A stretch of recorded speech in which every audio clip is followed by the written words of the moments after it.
میرا بگڑا وقت سنوار دو، میرے بگڑا وقت سنوار دو، میرے خواجہ مجھ کو نواز دو، میرے خواجہ مجھ کو نواز دو، تیری ایک نگاہ کی بات ہے، تیری ایک نگاہ کی بات ہے، میری زندگی کا سوال ہے، میری زندگی کا سوال ہے۔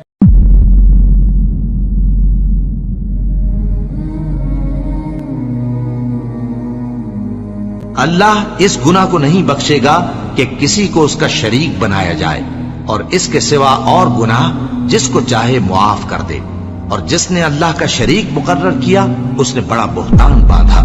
کیا تم نے ان لوگوں کو نہیں دیکھا جو اپنے آپ کو پاکیزہ کہتے ہیں؟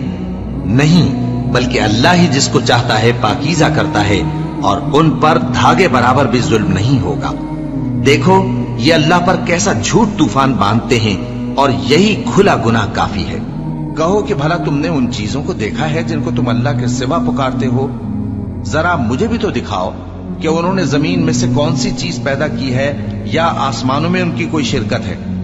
اگر سچے ہو تو اس سے پہلے کی کوئی کتاب میرے پاس لاؤ، یا تمہارے پاس علم انبیاء میں سے کچھ ہو تو اسے پیش کرو۔ اور اس شخص سے بڑھ کر کون گمراہ ہو سکتا ہے جو ایسے کو پکارے جو قیامت تک اسے جواب نہ دے سکے، اور ان کو ان کے پکارنے ہی کی خبر نہ ہو۔ اور جب لوگ جمع کیے جائیں گے تو وہ ان کے دشمن ہو جائیں گے اور ان کی پرستش سے انکار کر دیں گے۔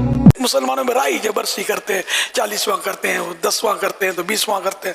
صحیح ہے کہ اس بہانے کوئی نہ نیکیاں ہو جاتی ہیں، تلاوت ہو جاتی ہے، کھانا کھلا دیا جاتا ہے اور ایصال ثواب ملتا ہے، تو اپنے فوت شدہ عزیزوں کو ایصال کیا جاتا ہے، پہنچایا جاتا ہے، تو اس میں کوئی حرج نہیں ہے۔ ہمیشہ یہ یاد رکھیں کہ کسی چیز کا منع نہ ہونا یہ خود دلیل جواز ہے، یعنی جائز ہونے کی دلیل ہے کہ منع نہیں، ورنہ تو بہت کچھ ہمارے ناجائز ہو جائے گا۔ یہ جیسے کہ اب لینتر کی چھتیں اور یہ پلر مسجد اس طرح خوبصورت، قرآن کریم چمڑوں پر درخت کے پتوں پر لکھتے تھے، اب ایسی چھپائیاں ہوتی ہیں تو زیر زبر پیش، یہ بھی نہیں تھے صحابہ کرام کے دور میں۔ تو یہ بہت سارے کام بعد میں درس نظامی اور یہ عالم کی سندیں جو دی جاتی ہیں اور مدرسے بنائے جاتے ہیں، کچھ بھی اس طرح کا انداز نہیں تھا صحابہ کرام کا، تو یہ پھر سب ناجائز ہو جائے گا، گناہ ہو جائے گا۔ تو اس لیے چونکہ یہ چیزیں منع نہیں ہے بلکہ ان کی پذیرائی ہے جو اچھی چیزیں